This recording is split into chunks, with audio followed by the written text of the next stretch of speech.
students. Today we are continuing the topic of locomotions and movement. In last class we have discussed the structure of a sarcomere. Next to the structure of a sarcomere is the mechanism of a muscle contraction. Very important topic.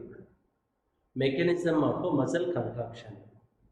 Now, before we are going to the explanation of mechanism of muscle contraction, just we are re-glancing the structure of a sarcomere.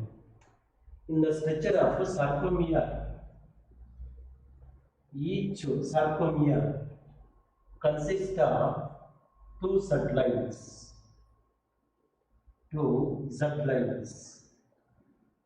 Each sarcomere consists of two Z lines.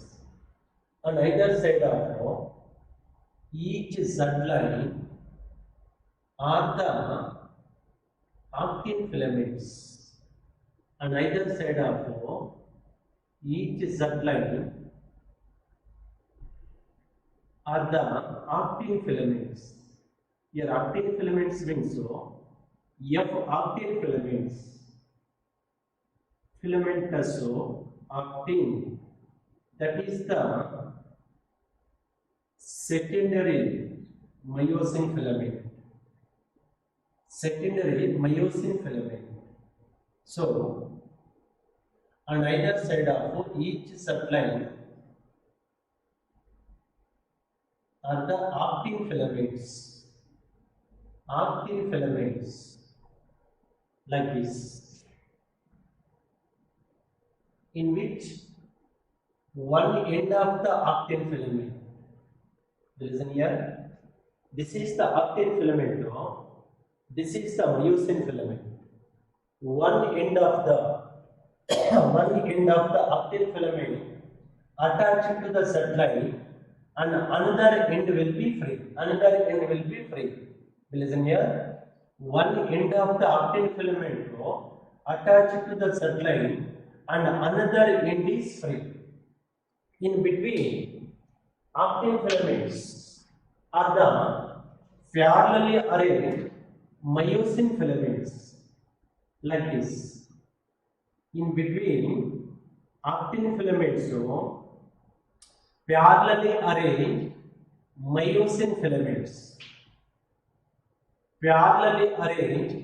myosin filaments, in which the complexity of actin and myosin filaments,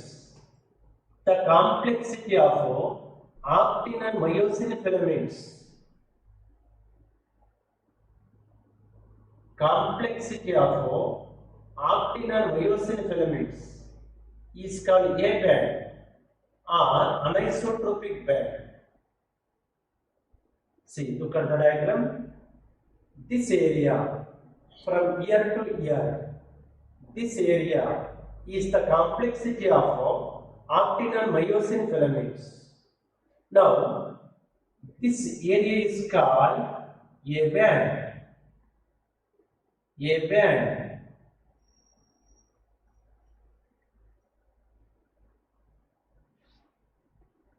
Dark band, anisotropic band. See, the complexity of actin and myosin filament area is called A band or dark band. That's why in last class I have told to you the dark band is the composition of actin and myosin filaments. That is the composition of A band, anisotropic band or dark band. Why? The area only made up of myosin filaments is the H band. This is H band. And from ear to ear is the I band, isotropic band, light band. So, structurally, Each sarcomere consists of two sublines. On either side of each subline, on either side of each subline, see, on either side of each subline are the actin filaments, like this. Actin filaments. One end of the actin filament binds to the, attached to the Z line, and another end will be free. Another end will be free. Another end will be free. In between actin filaments are the number of myosin filaments. Myosin filaments. Parallel arranged myosin filaments. Myosin filaments.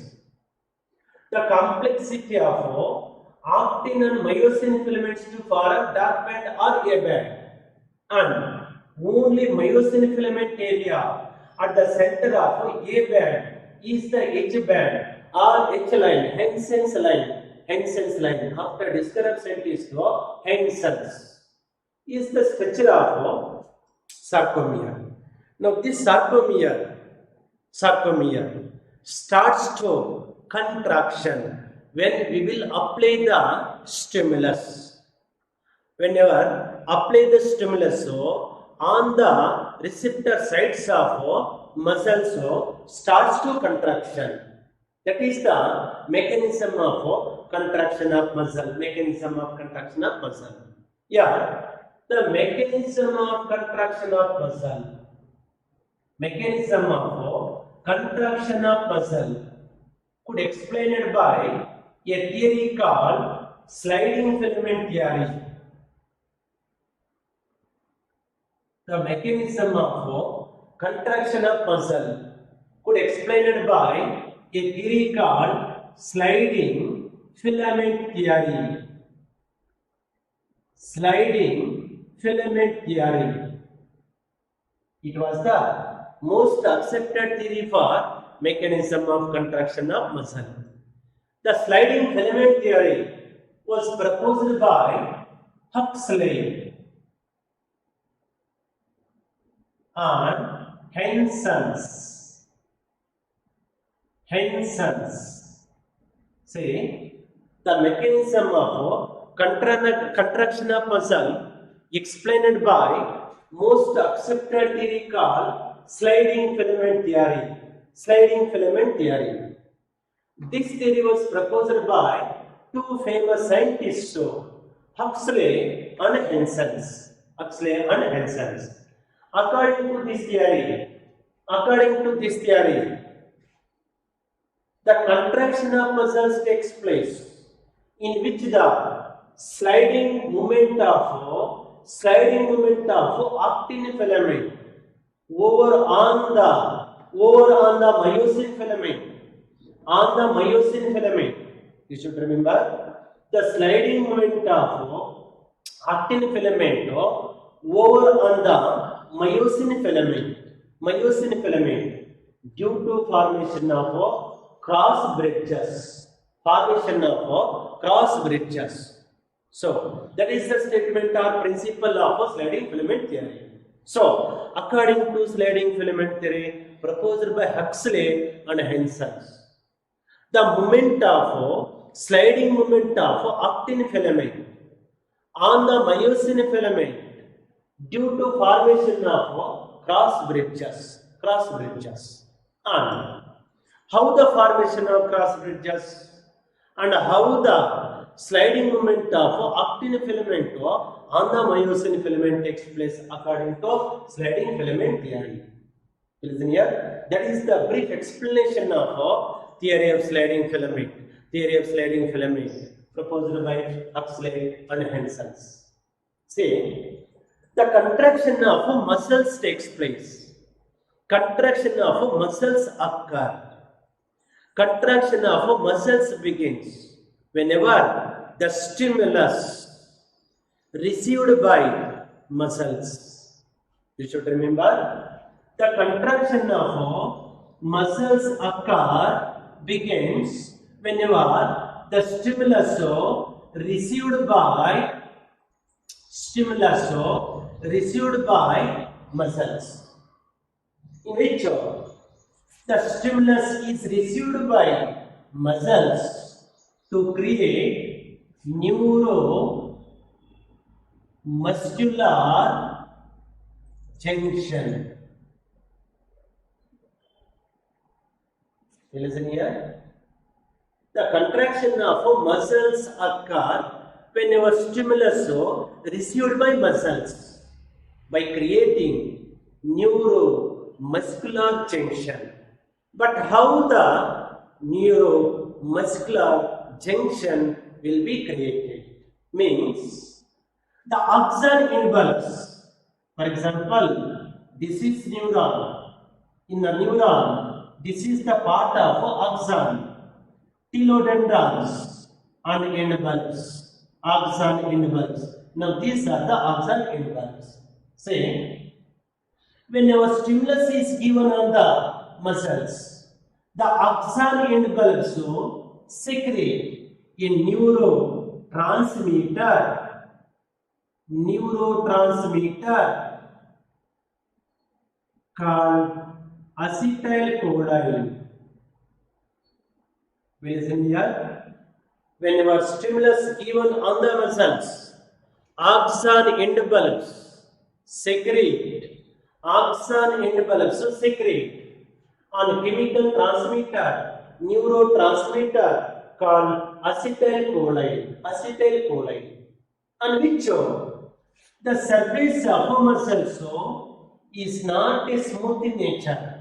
It possesses number of wrinkles, number of folds in which to receive a chemical transmitter called acetylcholine, thereafter to create neuromuscular junction.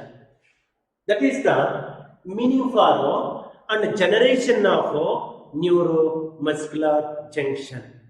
So the neuromuscular junction will be generated, will be created whenever stimulus given on the muscle, received by muscle, on which the end bulbs of axon end bulbs secrete a chemical neurotransmitter called acetylcholine. It is received by muscles to create neuromuscular junction, thereafter to begin the contraction of muscles. During the contraction of muscles in the first step to create chemical reaction. That means as when as the stimulus is received by muscles, to undergo chemical reaction. During this chemical reaction, calcium ions are secreted by sarcoplasmic reticulum. Sarcoplasmic reticulum secretes a calcium salts. Because already we have discussed this topic in structure of striated muscles. In the structure of striated muscles, sarcoplasm containing many nuclei and endoplasmic reticulum. Endoplasmic reticulum is the storehouse of the calcium salts. That is called sarcoplasmic reticulum. So, as when as the stimulus is received by muscles to undergo chemical reaction to secrete to release calcium salts from the sarcoplasmic reticulum. Now, this secreted sarcoplasmic reticulum, calcium salts by sarcoplasmic reticulum. You should remember, as when as the muscles receives the stimulus, the sarcoplasmic reticulum release calcium salts, secrete calcium salts.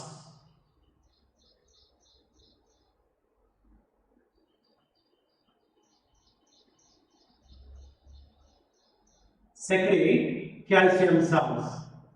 Now, what happens after secretion of calcium salts by sarcoplasmic reticulum? Nothing but the calcium salts replace receives the calcium salts replace the troponin regulator protein blocked in the active sites of actin filament. For example, this is the active site of this area is the active site of actin filament.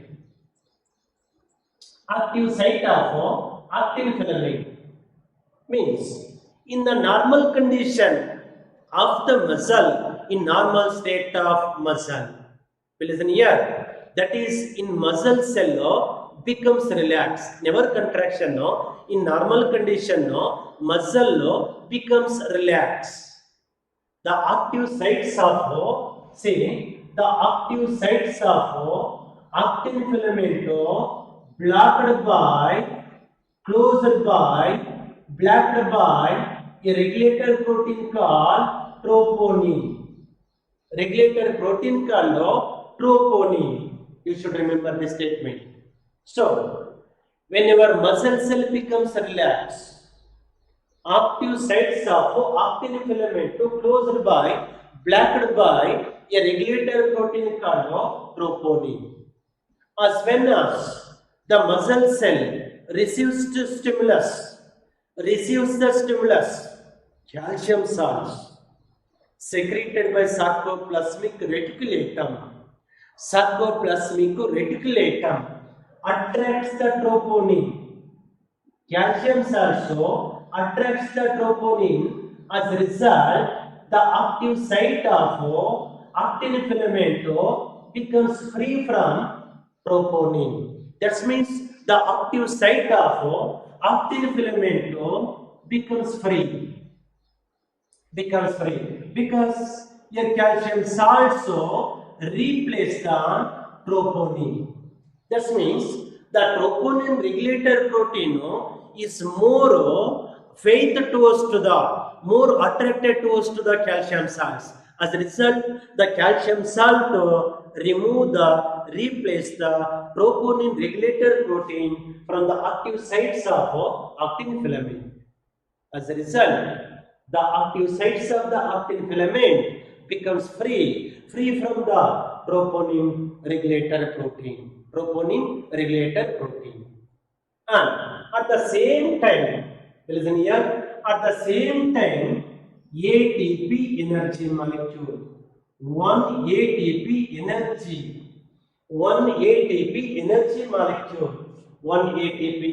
molecule released by head of the myosin filament, and to undergo ATP hydrolysis, that is ATP converted to ADP and IP. To undergo ATP and IP, listen here, when our active site becomes free from the troponin, the head of myosin filament undergo hydrolysis of ATP into ADP and IP to release the energy. See, some amount of this energy used to the formation of cross bridge. Listen here, in the hydrolysis of ATP to release the energy, nothing but the bond present between third phosphate functional group and second phosphate functional group undergo breaking, hydrolysis to release the energy. In which half of the energy, some amount of energy used by head of actin filament for the formation of cross bridge, and remaining energy used by head of myosin filament to get so power stroke. To get so power stroke. You should remember this statement. So, as well as the energy hydrolysis, in which some amount of energy used by head of the myosin filament, for the formation of cross bridge, and remaining half of the energy used to get to power stroke. But here, how the formation of cross bridge on the actin filament, active site of the actin filament, nothing but after hydrolysis of ATP energy, one molecule of ATP energy into ADP and IP, some amount of energy used by actin filament, head of the myosin filament.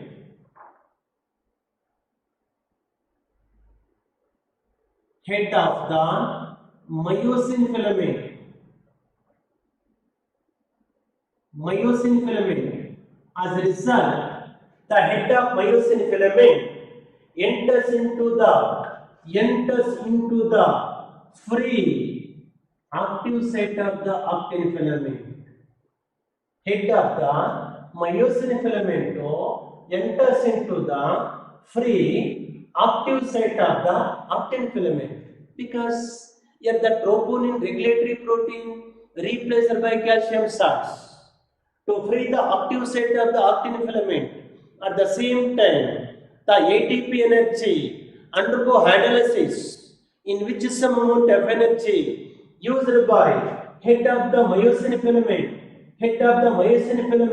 in which the head enters into the, for example, this is head, this is the active site, free active site, here the head of the myosin filament enters into the free active site of the actin filament. Thereafter, to form cross bridge by using some amount of energy, half of the energy by the head of the myosin filament, and remaining half of the energy is used by actin filament for the power stroke. Means here the power stroke pull the inward movement of cross bridge, infolding of cross bridge. Listen here. Here the ATP energy used by head of the myosin filament leads to formation of a cross bridge, and some amount of energy is used by myosin filament for the formation of power stroke. If the power stroke gets pull the bend the inward movement of cross bridge. As a result, active site of actin filament, first active site of actin filament sliding on the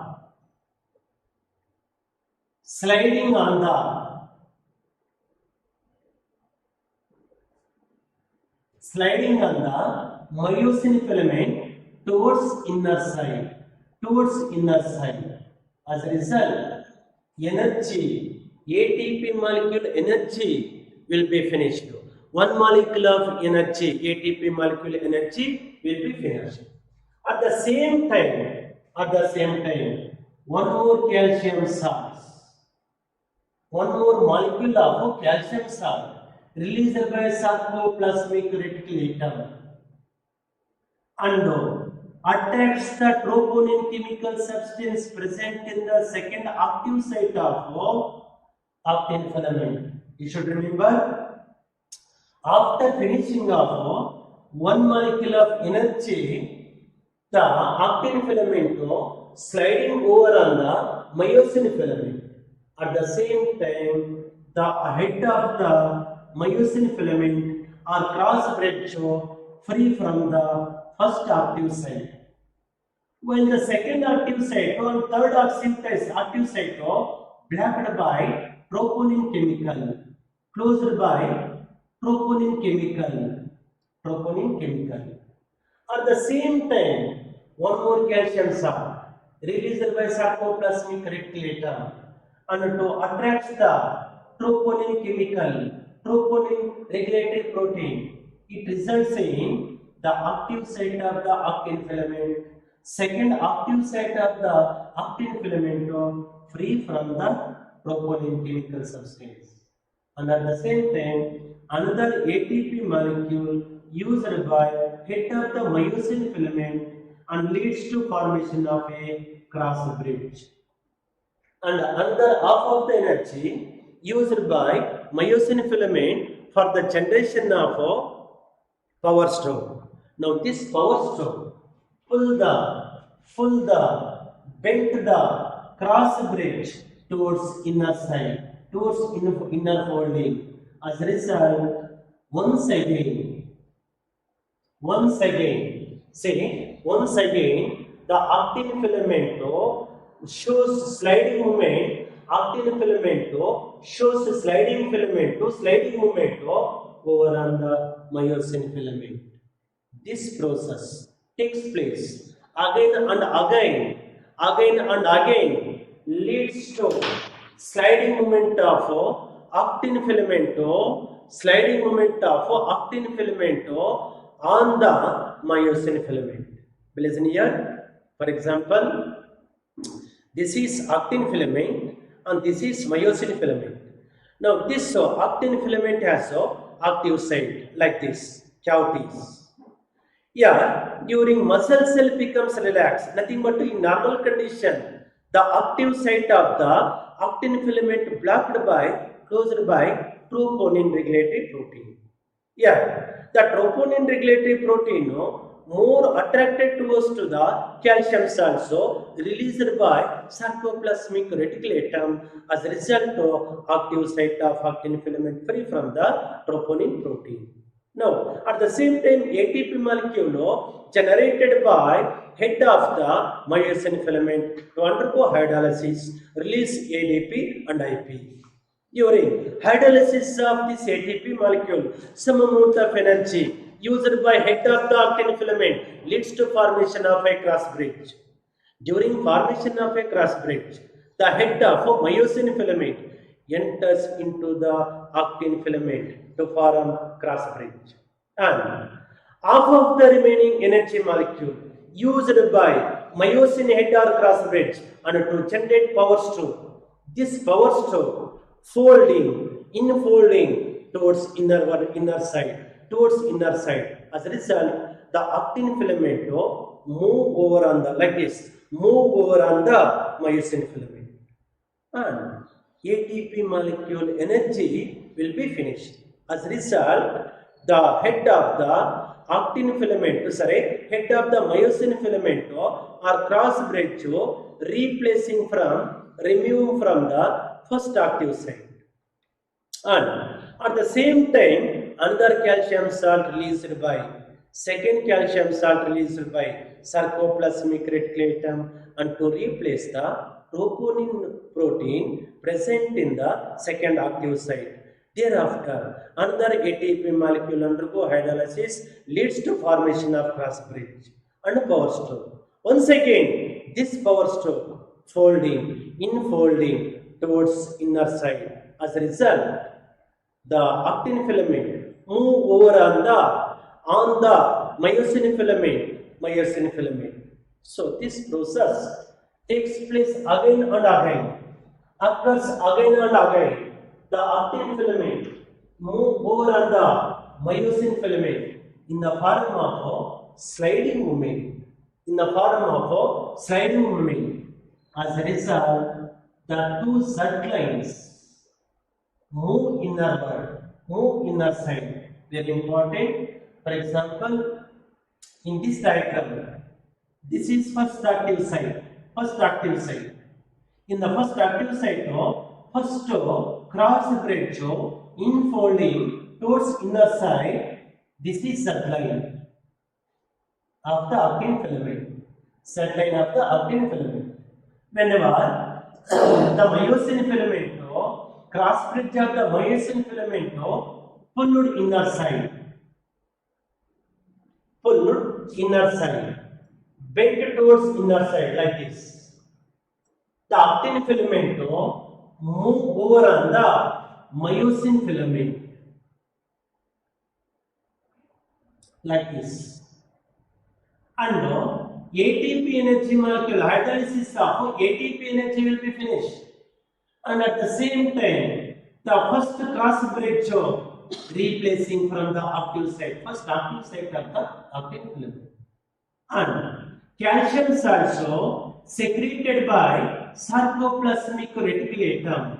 Sarcoplasmic reticulatum replace the troponin chemical, troponin protein present on the second active site of the actin filament. Actin filament. And ATP molecule secreted by, released by head of the myosin filament leads to formation of a cross bridge. Once again, in the second active site to form the cross bridge.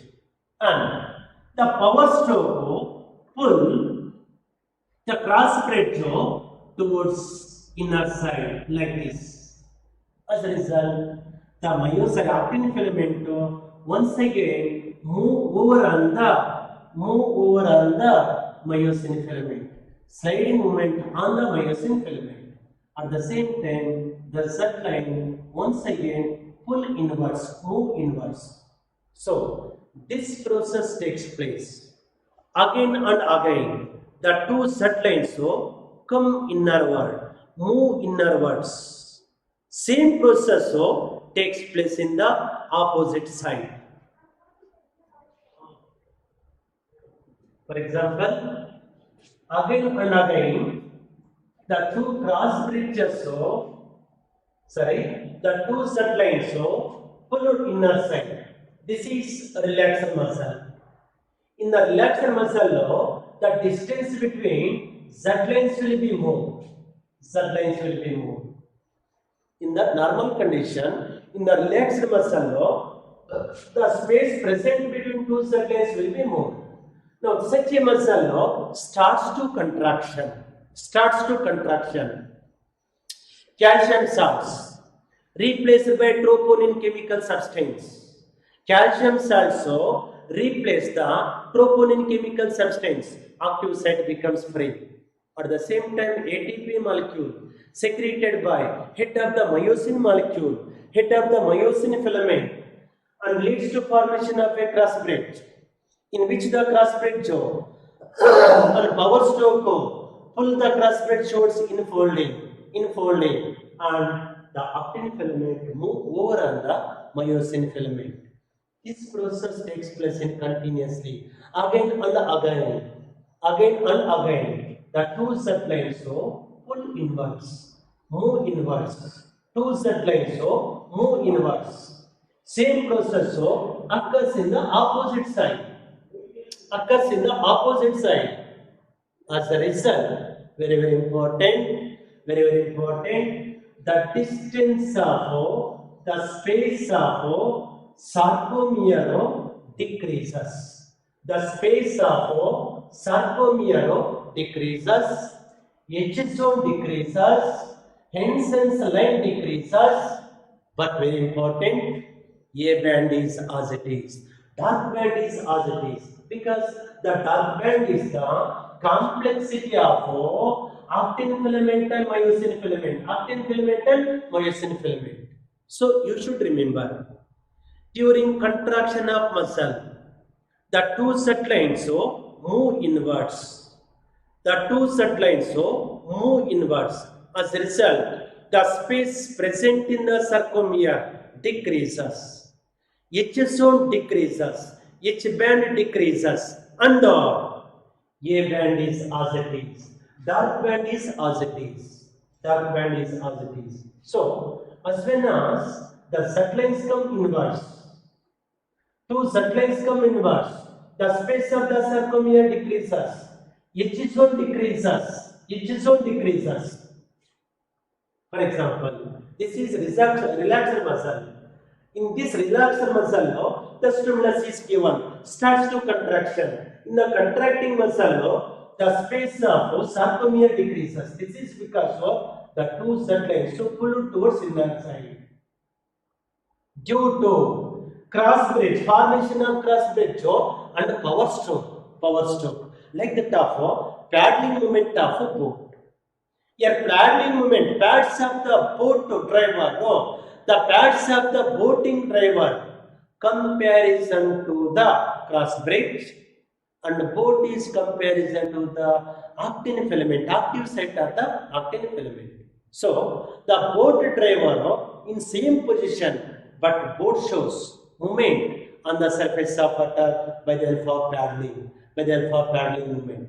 As it is, the power stroke pull bendwards, the pull infolding the cross bridge. As a result, the actin filament move over on the myosin filament, but the myosin filament is as it is in the same position. That's why the dark band is as it is. So, in the contracted muscle, the space present between sarcomere, the space present in the sarcomere decreases because of infolding of two Z lines. This is due to the actin filament shows inward folding, inward movement, inward sliding movement over on the myosin filament. So, the space of sarcomere decreases. H zone decreases, H band decreases, H zone decreases, but A band is as it is. A band is as it is. So, as soon as the two Z lines become so, listen here, close inwards, the muscle shows so fully contracted, that is maximally contracted muscle diagram. So, in this diagram, we should identify relaxed muscle, contracted muscle and maximally contracted muscle. How? These diagrams are identified as respective conditions, respective states, nothing but the Z lines, the space present between two Z lines will be more, will be increases. That is the normal muscle, normal state of muscle. That means so relaxed muscle.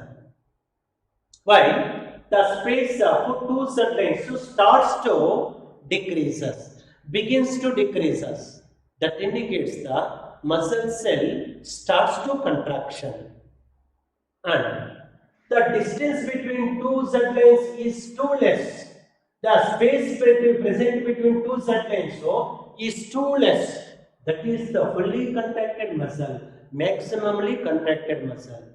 So, in this theory, in the sliding filament theory, the actin filament move over on the myosin filament due to formation of cross bridge and power stroke by the help of calcium salts and ATP molecules. That is called sliding filament theory for mechanism of contraction of muscles proposed by Huxley and Ansons. Very important, most important for NEET information and CET exam questions. So you should remember in this diagram, ATP energy released by head of the myosin filament. Before that, active sites of the actin filament free from the troponin by the help of calcium salts secreted by sarcoplasmic reticulatum. Now, ATP energy undergo hydrolysis into ADP and IP to release the energy. This energy used by myosin filament for the formation of cross bridge and power stroke. So, by the help of cross bridge and power stroke, the cross bridge infolding towards inner side, bent towards inner side. As a result, the actin filament move over on the myosin filament, and Z-line come interior, come inwards. This process takes place once again and again by the help of calcium salts and ATP molecules. The Z-lines come interior, move inwards, and the space present between sarcomere decreases. The space present between two sarcomeres, nothing but two Z-lines, decreases. Histone decreases, but A band is as it is. That's why in the fully and maximally contracted muscle, the dark band as it is. Sarcomere decreases, histone decreases. Is the identification clues of maximally contracted muscle. Whereas in relaxed muscle, the distance between two Z-lines will be more. The space of sarcomere will be more. Histone will be more as compared to the contracted muscle, and A band is as it is. Is the mechanism of contraction of muscle and muscular movement. See, in addition to this muscular movement, another supportive structure in our body helps to locomotion and movement of body parts and entire body from one place to another place. That is the skeletal part. Yeah, the skeletal system also plays important role for the locomotion and movement of body parts and entire body. Now we are going to discussing about skeletal system. Listen here. Before I am going to the explanation of human skeletal system, generally the skeletal system consists of two types. That is skeletal system. In our NCERT syllabus, we have only man's skeletal system, human skeletal system. But in the skeletal system, there are two types. That is exoskeletal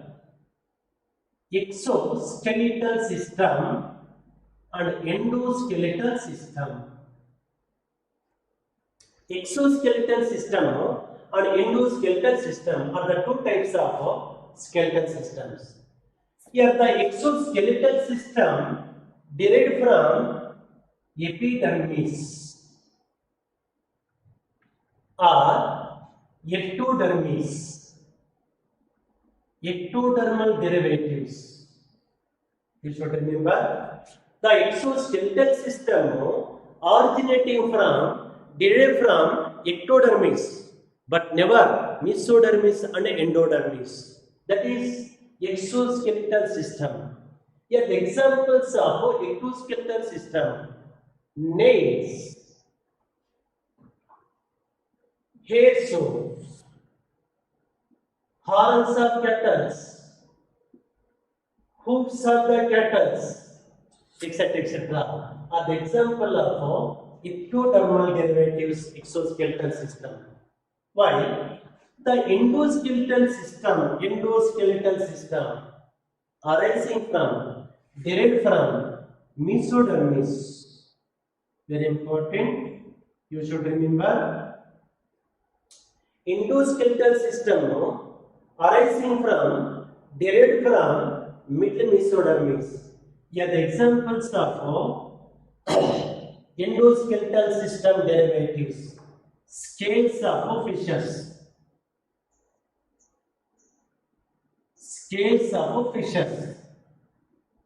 reptiles like crocodile, crocodile, turtle, etc. etc. In ectodermal scales of crocodile animal, ectodermal scales of carapace of the turtle derived from the mesodermis. Mesodermis. It is also nothing but it is also called as very important mesoskeleton. Mesoskeleton. Mesoskeleton. While other part of endoskeletal system present inside the body, inner side of the body. Example, all different types of bones in man means higher animals, so including man, are the classical examples of endoskeleton. So, endoskeleton nothing but it is present inside the body but derived from the mesodermis, originating from mesodermis. Example, all different types of bones in the human skeletal system. Examples of the endoskeletal system. Now we are going to discuss about human endoskeletal system, man endoskeletal system, man skeletal system. See, in man, the skeletal system majorly divided into two parts, mainly divided into two parts, like axial skeleton and appendicular skeleton. Appendicular skeleton. Listen here. In man, skeletal system consists of totally 206 bones. In adult man, total number of bones present in the skeletal system is 206. Very important. 306 bones in the fetus. Fetal bones of 306. 270 bones present in the child. Present in the child. While 206 bones are found in the adults. Because from fetus to the adults, some bones undergo join and existed as decreased bones, complexity bones. So, in the fetus, 306 bones, in the child, 270 bones, in which some bones of the fetus, some sub-bones of the fetus undergo fusion. As a result, decrease the number of bones. And in the child, 270 bones decreased into 206 bones in the adults. Why? In frog, 150 bones, 150 bones. Whereas, means in the frog, total number of bones are 150. In rabbit, total number of bones are 260. You should remember. In adult man, number of bones are 206, whereas in fetus, 306 bones, in child, 270 bones, in rabbit, 260 bones, and in frog, 150 bones. But in our topic, in our NCERT text material, we have only human skeleton, man skeleton. See, in the human skeleton, total number of bones are 206 bones. This human skeleton, 206 bones, broadly divided into two parts, two major parts, like axial skeleton and appendicular skeleton. In axial skeleton, totally 80 bones. Total number of bones in the axial skeleton are 80 bones. In appendicular skeleton, 226 bones. 226 bones. Appendicular skeleton. In axial skeleton, 80 bones. Now we are going to discussing about meaning for appendicular skeleton and meaning for axial skeleton. Among them, first one is the axial skeleton. See, the bones of skull, vertebral column, skull, vertebral column, sternum and rib bones collectively called as axial skeleton. For example, this is the rough diagram of man. In this rough diagram, these are the girdles: pectoral girdle and pelvic girdle. Pectoral girdle and pelvic girdle bearing the limbs. This is the skull. This is the vertebral column. You should remember, skull vertebral column sternum and vertebral column bones or hip bones together called axial skeleton. So here the axial skeleton includes skull bone, vertebral column bone, sternum bone and rib cage or rib bones, totally collectively called as axial skeleton. Now this axial skeleton further divided into four parts. Among them, first one is the skull. Totally this skull bearing 29 bones. And second part is the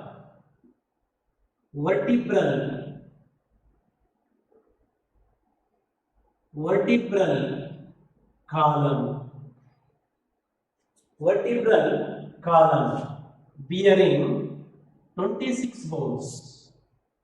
Next one is the sternum bone. S-T-E-R-N-U-M. Sternum, single bone, only one bone.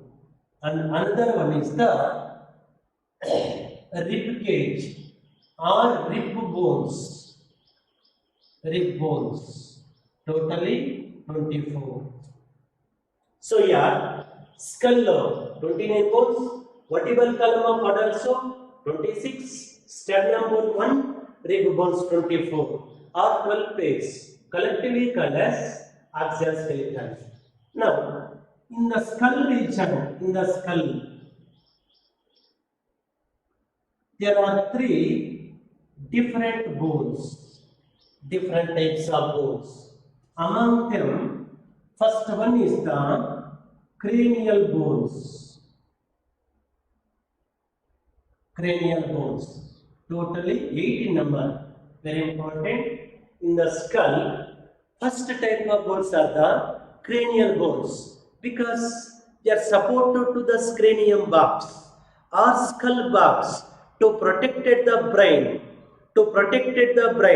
That's why they are commonly called cranial bones. Totally 8 in number. And next one is the facial bones.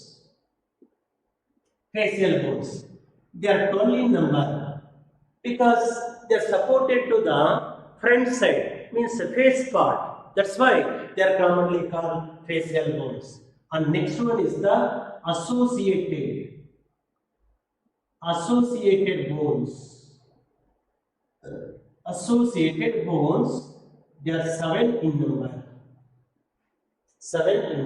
So skull bones differentiated into 3 types, like cranial bones, facial bones and associated bones. Your cranial bones are frontal bone, 1, parietal, 2, temporal, 2 bones, occipital, 1,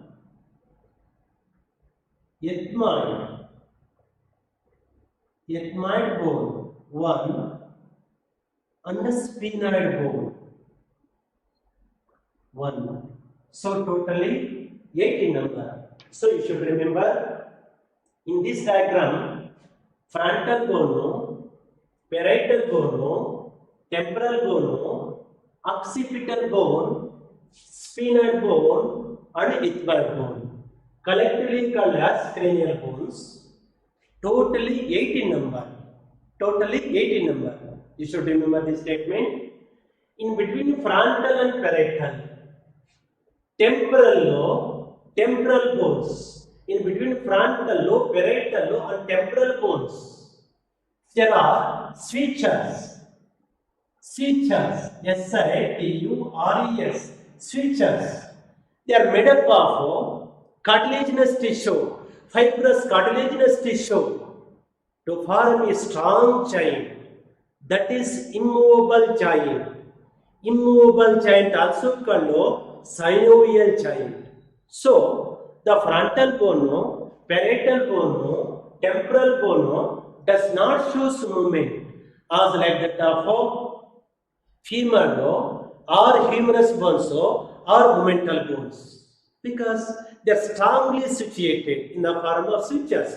These sutures are made up of fibrous cartilaginous tissue. Such kind of joint is called immovable joint or synovial joint. So you should remember, in between frontal and parietal and temporal are the synovial joints or immovable joints. Immovable joints are the cranial bones. 8 number of cranial bones. And facial bones. Facial bones are 12 in number. Like maxilla. Maxilla bone. Maxilla. Frontal. P-R-A-N-T-L-E. Frontal. Sorry. Palatine. Palatine. Maxilla 1, palatine 1, zygomatic 1, lacrimal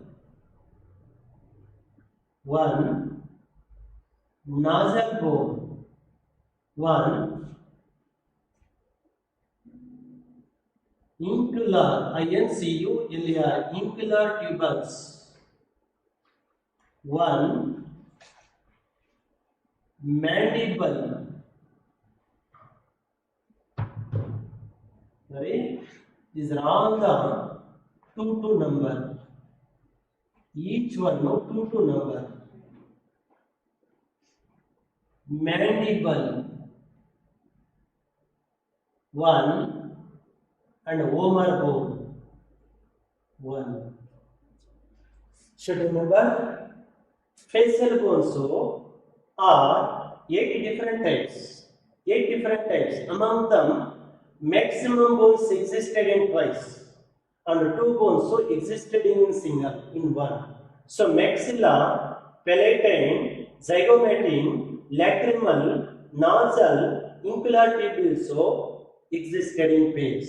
Mandible and vomer bone existed in singles. Like, say, in this diagram, nasal bone, lacrimal bone, nasal bone, lacrimal bone present in the eyeball support, nasal bone in nose part, zygomatic bone also called cheek bone, very important, supported to the cheek, zygomatic, while maxilla, upper jaw bone, mandible single, and vomer bone, palatine bone present inner side of the body, inner side of the skull. So such bones, nothing but palatine bones, incular tubule bones, and vomer bone does not represented in the diagram. You should remember. You should remember this statement. Only 5 bones represented in the diagram, skull diagram, like lacrimal bone, nasal bone, zygomatic bone, maxilla bone, and mandible bone. These are all the facial bones supportive to the face. And listen here, you should remember, associated bones are of 2 types. Associated bones are of 2 types, like hyoid bone, H-O-Y-I-D, hyoid bone, and ear ossicles, O-S-S-O, E-R-O-S-S-I-C-L-E-S, ear ossicles. Totally, there are 7 in number. Associated bones, so are 7 in number. Out of 7 associated bones, so hyoid bone is single, only one. Very important. This is U-shaped bone. You should remember this statement. Hyoid bone is the U-shaped bone supported to the tongue, supportive to the tongue. That is single bone. While here ossicles nothing but listen here, the middle ear, never outer or inner ear, middle ear contain 3 types of bones like malleus, incus, and stapes. Listen here.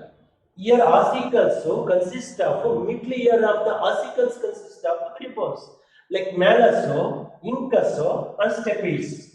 Easy to remembering all these 3 types of bones. Simple abbreviation for them is MIS.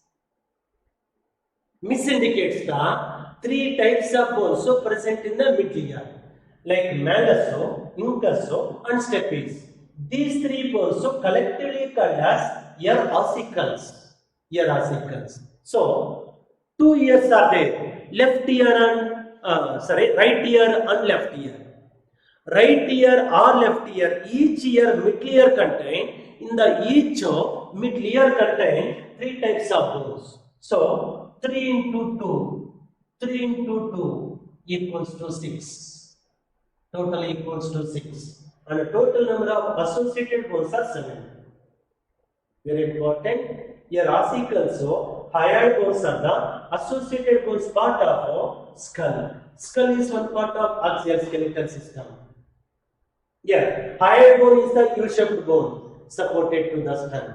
While the middle ear consists of 3 types of bones like malleus, incus, and stapes. Collectively called as ear ossicles, totally 6 in number. Each ear has 3 bones. Middle ear has 3 bones. Totally 6 in number. They are the associated bones. 7 bones. Important. The joint present between malleus and incus is the hinge joint. H-I-N-G-E. The joint present between malleus and incus is the hinge joint. While the joint present between incus and stapes is the ball and socket joint. Next, we are going to discussing about meaning of all different types of joints in the last topic of skeletal system. But we should remember types of joints present between respective bones. So, parietal, frontal and parietal are parietal and temporal bones. Synovial joint. Synovial joint is the immovable joint made up of sutures. It is the composition of fibrous cartilaginous tissue. While the joint present between malleus and incus is the hinge joint, while the incus and stapes is the ball and socket joint. These are the total skull bones, 29 in number. So 8 cranial bones, 12 facial bones, totally 22. Totally 22. While facial bones are 14. Facial bones are 14. Here, first 5 different types. Maxillar 2, palatine 2, zygomatin 2, lacrimal 2, nasal 2, incus tubular 2, 5 into 2, totally 10. And 12. 6 bones 12. And 2 bones 14. Totally 29 bones present in the skull region. 29 bones are the first part of axial skeleton, that is the skull. Very important. In the ventral surface of skull, lower face of the skull, ventral face of the skull are the occipital condyles. Occipital condyles. These occipital condyles fixed in the articulated in the first bone of the vertebral column called atlas bone. Atlas bone. You should remember the ventral surface of tongue containing a pair of occipital condyles, two condyles, a pair of occipital condyles like that of nut, While the atlas bone has two holes, say two occipitals fixed in the two canals, two holes of the atlas bone of vertebral column. First bone of the vertebral column called atlas in the form of pivot joint or condylar joint. So the joint present between skull and vertebral column is the condylar joint or pivot joint, P-I-V-O-E-T, pivot joint or condylar joint. So you should remember this statement. In mammals, reptiles and amphibians, skull is the dicondylar skull, that is presence of two condyles, two occipital condyles. So that is the meaning for a dicondylar skull. While in aves and fishes, skull contain single condyle, only one condyle, that is called monocondylar skull. So you should remember, very important, man's skull is the dicondylar skull due to presence of two occipital condyles. So such a type of skull, this type of skull fixed to the vertebral column in the first bone of the vertebral column called atlas by the help of two occipital condyles in the form of a condylar joint. That is the first part of the axial skeleton called skull. So the skull differentiated into three parts, like cranial bones, facial bones and associated bones. Cranial bones are 8, facial bones are 14, while the associated bones are 7 in number, totally 29 bones. Then next to the skull part, second part of the axial skeleton is the vertebral column. See, this is the diagram of a vertebral column. See, in man, vertebral column also called backbone. It consists of 26 units. In man, vertebral column consists of 26 units. In adult man, never embryo. In adult man, vertebral column consists of 26 units called vertebrae.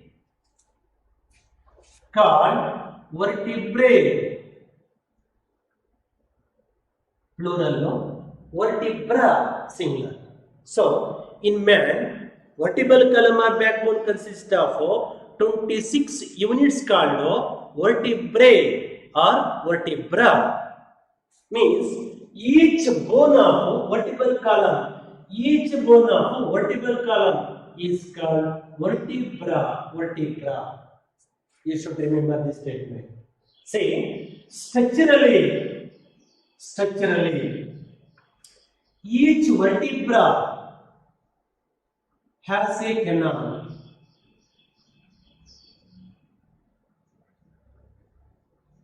Each vertebra has a space or canal at the center called neural canal.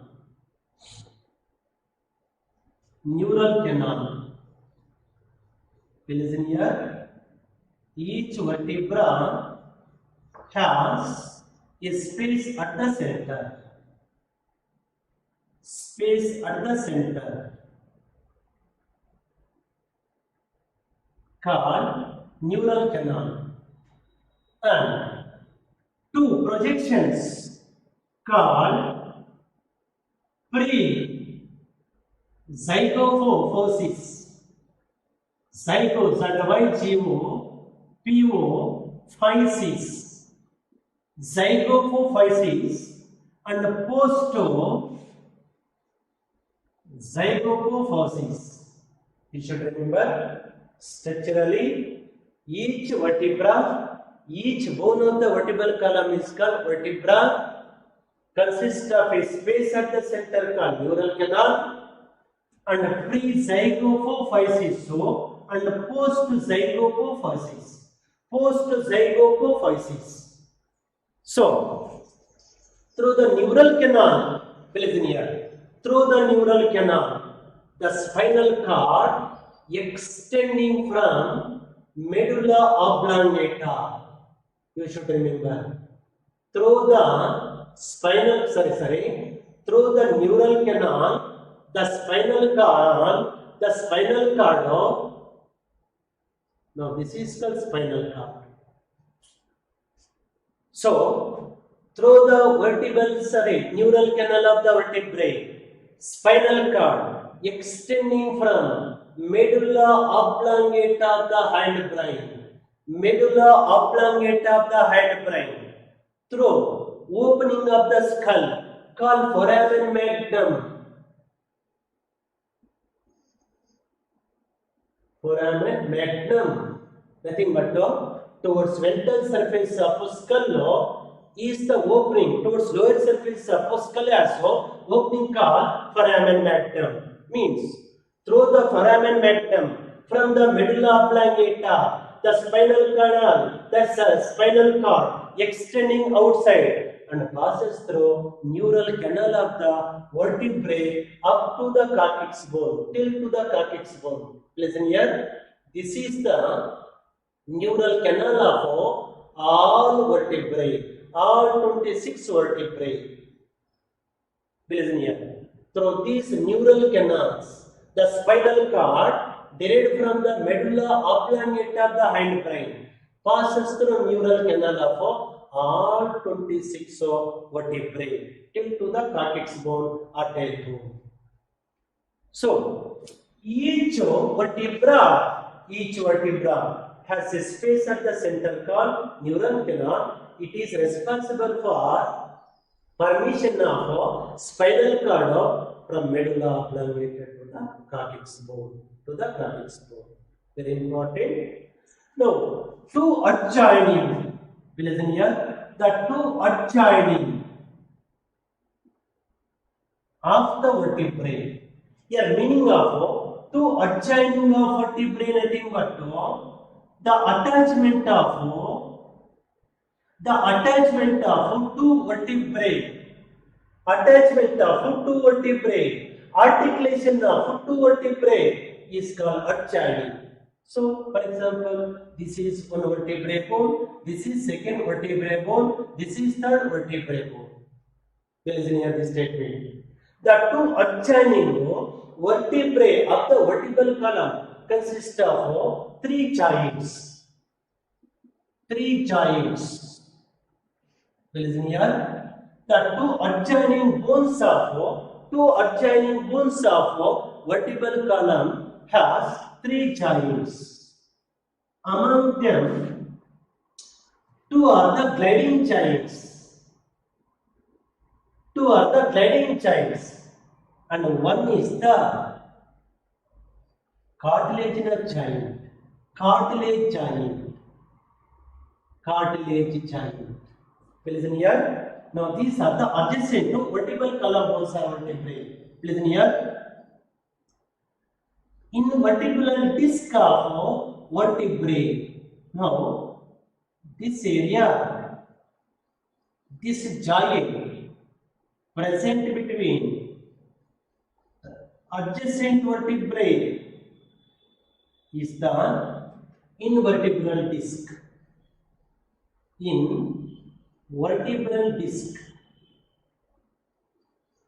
You should remember this statement. Now this invertebral disc made up of hyaline cartilaginous giant. Hyaline cartilaginous giant. Hyaline cartilage giant.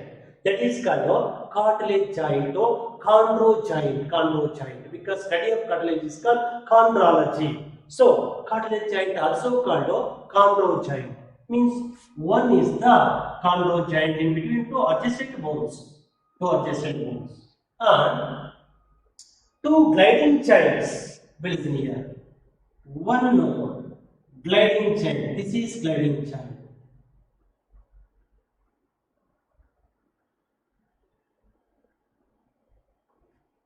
This is the gliding giant, and this is also another gliding giant. So yeah, one gliding giant presenting pre-zygophysis, and another gliding giant present in the post-zygophysis. You should remember one gliding giant present in the pre-zygophysis, so another one present in the post-zygophysis. So total number of gliding giants present between adjacent vertebrae to adjoining vertebrae are the three.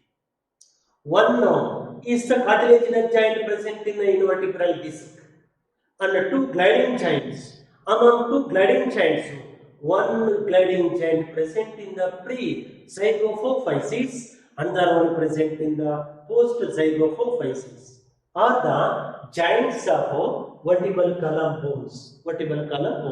So each vertebral column has three giants. Among them, two are the gliding giants, and one is the cartilage giant or chondrogiant. And the vertebral column consists of 26 bones. All these 26 bones differentiated into 5 different types. All the 26 bones divided into 5 types. Like, very important, 7 are the cervical bones. Cervical bones 7 in number. 12 are the thoracic bones. 5 are the lumbar bones. 1 is the sacral bone. But very important, it is the fusion of 4 bones. One sacral bone formed by fusion of 5 bones. Therefore, 5 bones, and one is the coccyx bone or coccygeal bone. One is the coccygeal bone. It is formed by fusion of 4 bones from the embryo. So totally, very important, 26 bones are there in the vertebral column of adult man. 26 bones. See, 7 are the cervical bones, 12 are the thoracic vertebra, 5 are the lumbar vertebra, 1 is the sacral vertebra, but it is formed by fusion of 5 bones, and 1 is the coccyx bone, but it is the fusion of 4 different types of bones.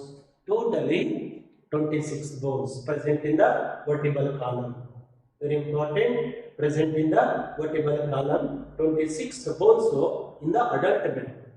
But in the embryo, there are 33 bones present in the vertebral column. In the embryo, total number of bones present in the vertebral column are 33 in number. That is 7 are cervical, 12 are the thoracic, same number. 5 are the lumbar bones, same in number as compared to the adult. But sacral bones are the 5 number, and coccyx bone is the 4 number. So 7, 12, 5, 5 and 4, totally 33 bones in the embryo, in the human embryo. Are the types of different types of and also number of vertebral column bones called vertebrae. Very important. Among 26 bones of the vertebral column, the first vertebral column bone is the atlas bone. The first vertebral column bone is the atlas bone. This atlas bone fixed to the occipital condyles of the skull in the form of condylar joint. Already I was told this topic in early explanation. Condylar joint occipital condyles attached to the articulates to the first bone of the vertebral column called atlas called condylar joint.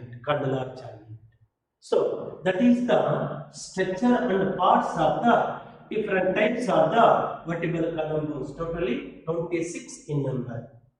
Is the second part of the axial skeleton, that is vertebral column. First one is the skull. Then next to the vertebral column, the third part is the sternum bone. Sternum. Say, the sternum is the large expanded flattened bone present on ventral surface of thoracic region. You should remember, sternum is the large expanded flattened bone found on the ventral surface of thorax. Ventral surface of thorax region, simply called chest bone, is the sternum bone. S-T-E-R-N-U-M, sternum bone. Listen here. It consists of three parts, like manubrium, M-A-N-U-B-R-U-M, manubrium, body, and zygopophysis. X-I-P-O-P-H-Y-S-I-S. Very important. Terms are very difficult. Saying this is the sternum bone. Now this sternum bone consists of three parts, like manubrium, body, and the zygopophysis. Listen here.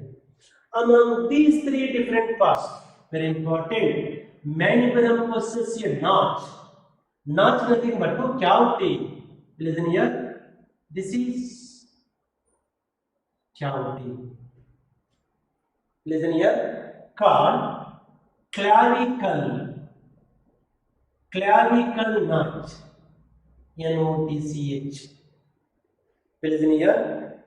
Manubrium bone possesses a notch called a cavity called clavicle notch.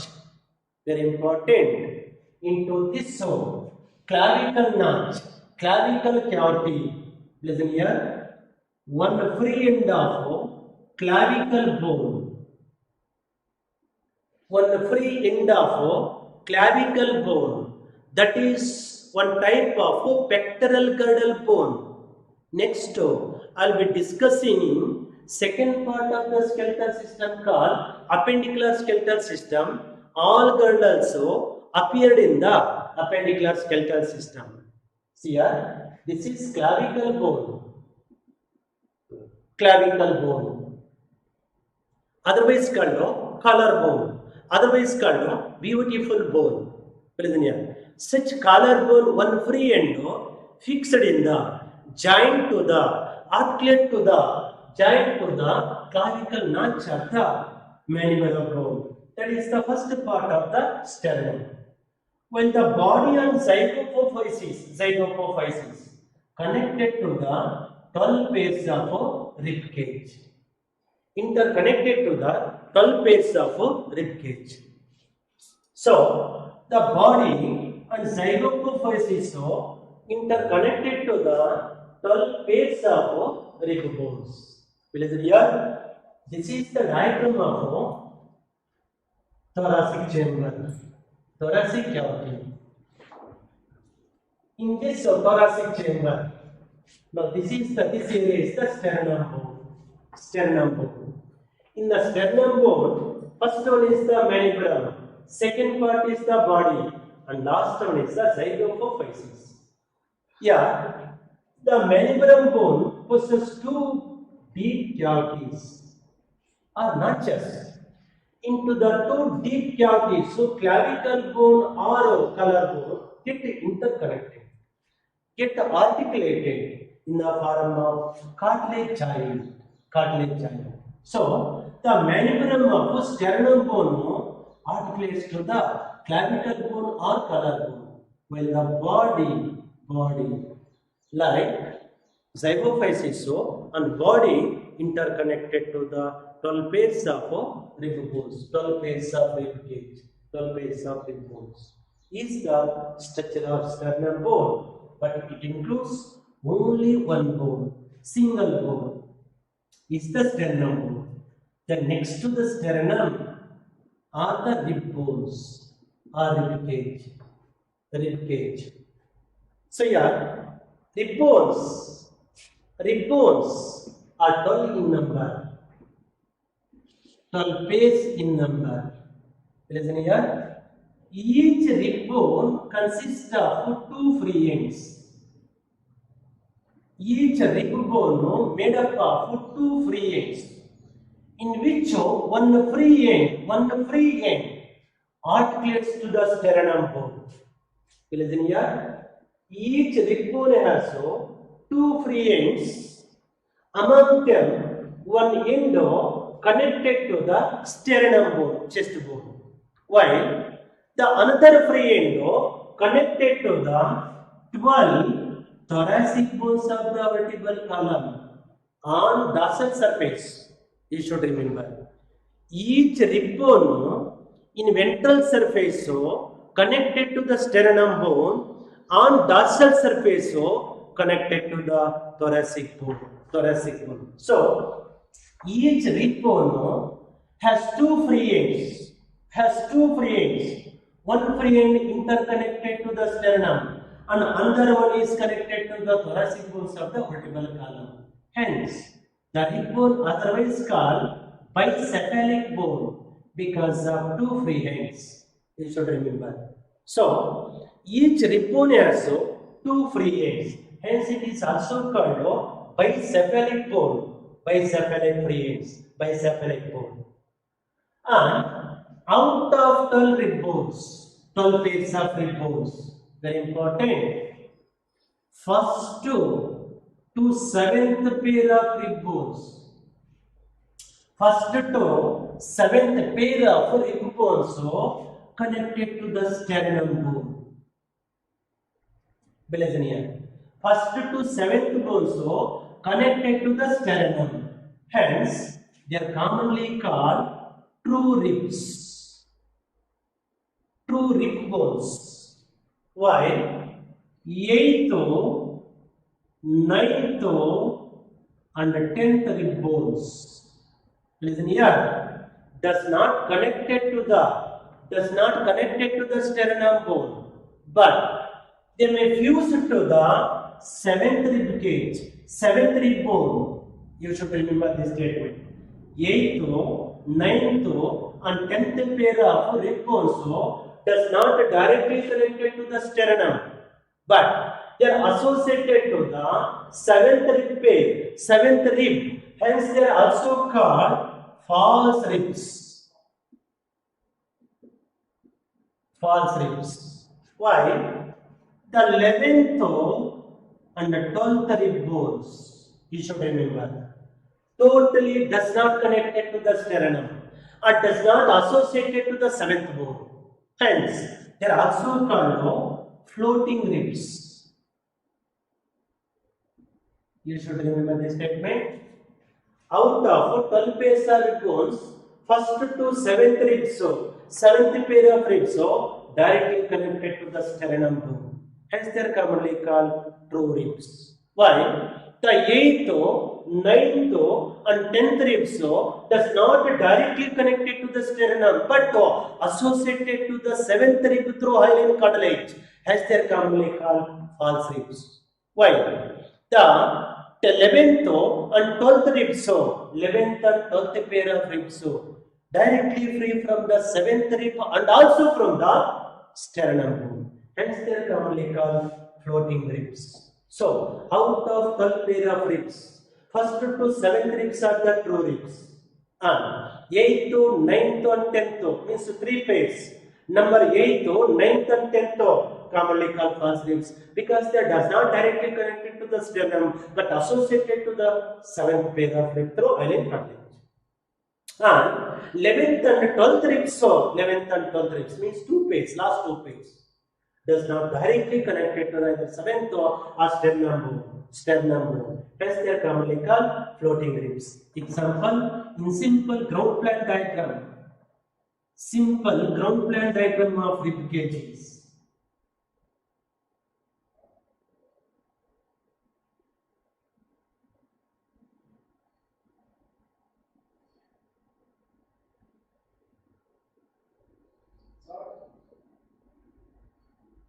See, first row, second, third row, fourth row, fifth row, sixth row, and seventh. Pairs of the ribs directly connect to the sternum bone, hence they are commonly called true ribs. While 8th pair, 9th pair, and 10th pair, 8th, 9th and 10th pair never directly connected to the sternum, but it is associated to the 7th pair of rib cage through hyaline cartilage. Hence these are called false ribs. While the 11th pair and the 12th pair free from sternum and also from the 7th pair. Hence these two are called floating ribs. These are all the 12 pairs of ribs, so 24 number ribs present in the thoracic region, present in the thoracic chamber, and also 4 parts of the axial skeleton, totally 80 in number. Next class, so I will continue the appendicular skeletal system.